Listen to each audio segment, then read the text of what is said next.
Hello and welcome to the Ideal Nutrition Podcast. My name is Aidan Muir and I'm here with my co-host Torwen Eerkens, and this is episode 233 where we are going to be talking about whether you should avoid artificial sweeteners for gut health. So there's a few reasons why we want to talk about this. I see it online quite a fair bit. I even saw today a pretty well-respected dietitian talking about avoiding this for this reason, and yeah, I think it's just worth exploring, right? So we're going to start off with definitions of like what we would call gut health. I personally would define it in two separate ways. One is the microbiome and all of the bacteria in our gut specifically. And then also the other side of it is gastrointestinal symptoms like diarrhea, bloating and stuff like that. Because often if somebody says they have really good gut health, they would probably be referring to both of those things, I believe. And we're going to talk about different kinds of artificial sweeteners, but we want to keep it specific to the category of artificial sweeteners. So that means we're not going to be talking about sugar alcohols. And the reason I put them in a separate category is sugar alcohols often have some pretty well documented, not all of them, but pretty well documented effects on things like bloating and other gastrointestinal symptoms. I only want to talk about artificial sweeteners here. So the main ones we're going to be covering are going to be aspartame, sucralose, saccharin, and ACE-K. Really good intro. I agree with you there. I want to just add that when we look then at should you avoid them, we're looking at does it impact the microbiome or does it cause you gut symptoms? As both of those, should you be avoiding those sweeteners? So I think we're just going to run through them individually. If we start with aspartame then. Incredible. So let's start with aspartame. One of the good things about aspartame is there actually has been plenty of research done on aspartame. It's been popular for quite some time. There has been human research that has had some mixed results, and for all of these sweeteners, there is a lot more animal research than human research. One broad study that I've put in the show notes, they gave participants various forms of artificial sweeteners, including aspartame, and they found a link between aspartame and microbial changes. But even that study was quite unclear on the changes and whether they actually mattered. Another study found no noticeable differences. They did link a reduced microbial diversity to people who were habitual artificial sweetener consumers in general. But this brings us back to the common question always of, did the artificial sweeteners directly cause these changes or did other variables cause these? And the one that I really want to point to, and I have spoken about this on the podcast before, is that mechanistically, it doesn't make sense for aspartame to cause noticeable shifts in the microbiome. The reason for this is we're often talking about the large intestine here. By the time aspartame gets to the large intestine, it is already broken down into other components, which are specifically phenylalanine, aspartic acid, and methanol. There is this whole thing about aspartame being 200 times sweeter than sugar. So it's broken down into, because you don't have to use much of it, it's broken down into really small amounts of these. And we get these in food at much larger amounts in general. So if there happen to be any effects, it likely would be quite indirect. I had the exact same as with you there. So I think if we draw a bottom line then, or maybe a takeaway for aspartame specifically, it appears that it's unlikely that it's going to cause meaningful harm to your gut microbiome or trigger gut issues in most people. So potentially this isn't one to be super concerned about. Yeah, I'd say it's the least likely. And with the gut issues thing as well, because it's like the same concept applies where it's like it's no longer aspartame by the time it gets there, yeah. For sucralose then, I think this is one that's probably been studied more often. And look, again, research is conflicting. It has been linked with microbiome changes. A study that I looked at, which was a 2022 10-week study in healthy young adults, looked at changes specifically in gut microbiome and then also glucose and insulin levels with sucralose consumption of about 48 milligrams a day, which is about 2/3 of a can of diet soft drink. So they found noticeable differences in all three, but then again, it was a small study, 40 participants, and there are other studies out there that go against this. So another study looked more at 11 cans of diet soft drink a day, which is a massive difference. So 780 milligrams of sucralose. And they found no changes in any of those three. So that is very conflicting information. Yeah, I think sucralose is the one that I have seen. It seems the most commonly accepted in the evidence-based community that this has the potential to impact the microbiome.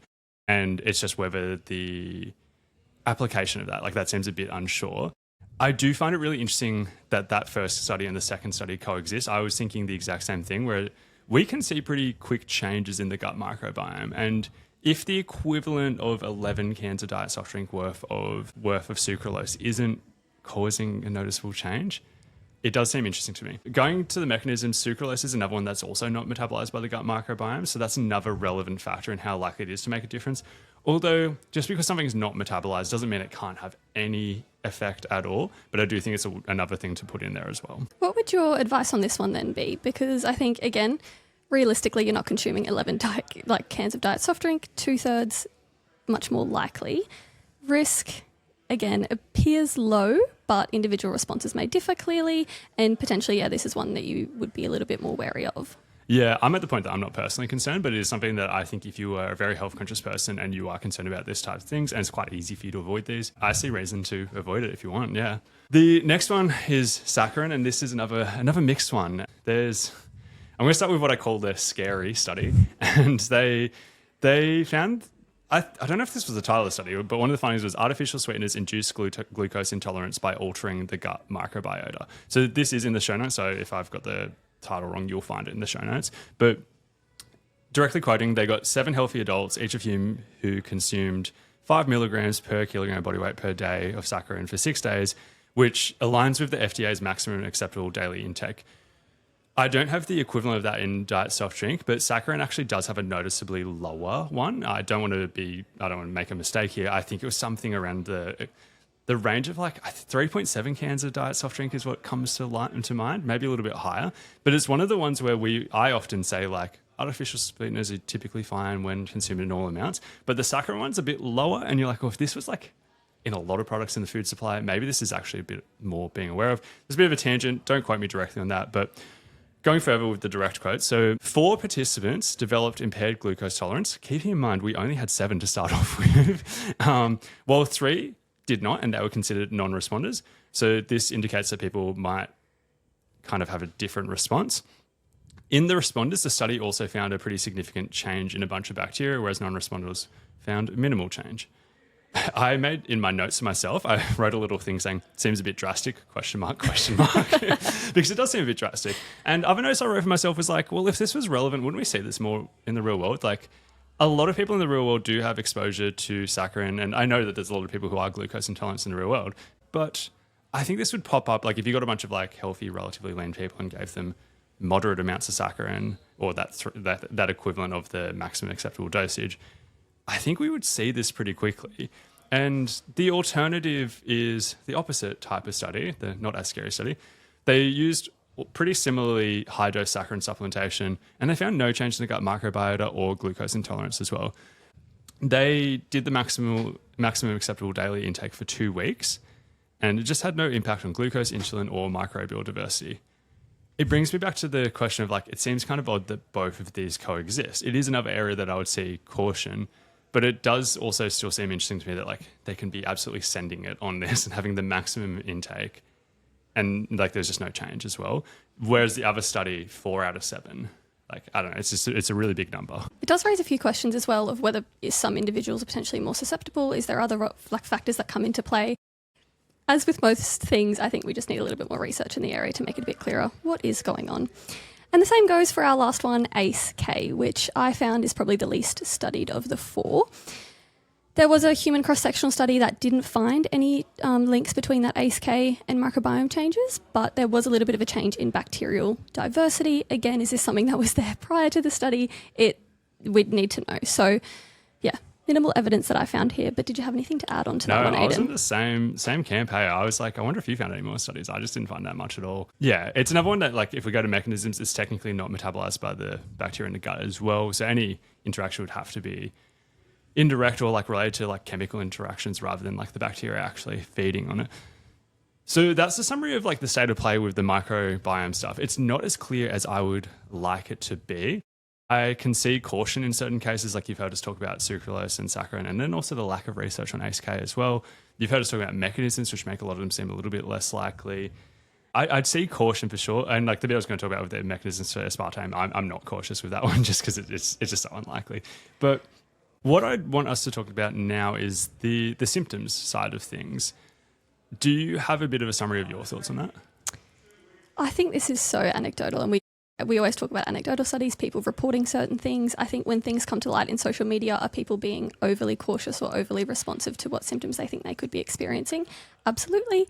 Artificial sweeteners can be a trigger. They can cause bloating, that sort of thing. But the thing is that most of these sweeteners, like you mentioned, they don't reach the colon in massive amounts. So they don't ferment, they don't produce gas. So it's unlikely that the sweeteners is what causing like the bloating, diarrhea, that sort of thing. Yeah, I'm on the same page where at a population level, it's incredibly unlikely. There is individual cases. One mechanism could be change in microbiome stuff, but that's not acute. That is over time, right? So if somebody had diet soft drink, then immediately got symptoms, then that's a different kind of thing. The amounts are tiny and pretty rare to be triggers. They're not fermentable. It's not going to cause gas buildup or anything like that. We have the multiple moving parts thing where, like, I don't know, say a can of soft drink is carbonated and then you've got the bubbles and then that causes like bloating or gas or anything like that. There's a lot of things in there. I think I'm pretty content to die on the hill of highly unlikely for most people. I'll join you on that one. Yeah. And again, in regular intake, we need to keep in mind that a lot of these studies are high amounts. Like you're trying to max the dose to see what it will cause. If you're having 2, 3, 4 like foods a day that contain artificial sweeteners, it's unlikely that it's going to cause a lot of gastrointestinal issues. Yeah. And now let's talk about those foods as well. There's an interesting conundrum. I don't know if conundrum's the right word. Interesting thing I've seen in the fitness space where there's a lot of people who would never drink diet soft drink, but are indirectly consuming or directly consuming a lot of products that contain it. For example, protein powder, almost every flavored protein powder is going to have artificial sweeteners. Not every single one, but most of them. Pre-workout, amino acids, like a lot of supplements will contain it. One of the newer trends in the food supply, I'd say, is that some yogurts have it. Like, for example, like the Paul's Protein Plus is a great example. Other ones have previously used stevia, but like there is quite a few yogurts now that are flavored that are using this to keep the sugar low. There's a lot of the higher protein milks, not all of them, but some of them are using it as well. For example, that Paul's range as well. And it does get to the point that you can end up having 5+ different foods per day pretty quickly going down that route. Yeah, and obviously sugar-free, 0 calorie, those sorts of foods now in protein bars, not just the powders, that sort of thing. I think it definitely can add up as well. So yeah, some practical takeaways or recommendations then. Yeah. I was just going to say on that, I think they're fine in normal dosages and I'm pretty content with that. One of the things that I do want to point to on this is the human body has a lot of moving parts. And there are cases where we do a lot of the classic like petri dish type study or even animal type studies with like high dosages and stuff like that. And we see certain changes. And let's go back to the mechanisms of like these small amounts getting to the microbiome and then potentially being fermented. There are so many things we can do that have so much more impact. So many things, like whether it's to do with fiber or diversity of plant-based intake and all of these things that I believe are just going to have so much more impact if there is an impact of the artificial sweeteners. I say that too. Gut health is so much about addition rather than what you can take out. Generally, we recommend getting about 80% of your intake from whole foods anyway, which obviously wouldn't contain these things. So moderation is a big thing. I think context is another one. If including things like protein powders is going to help you reach your goal, protein intake, then look, potentially it's more beneficial to include those things and add them in. That sounds really good, and I think that's everything. So yeah, for me, I agree with you. I think if we look at overall health, probably there's bigger things to focus on. If you include them in moderate amounts, that makes sense. If you prefer to reduce them where possible, look, that's a valid choice as well. So thank you for joining us on episode 223 of the Ideal Nutrition Podcast. 233. 233. Oh my goodness. Hopefully we were able to break down a pretty hot topic for you guys. We will catch you next week.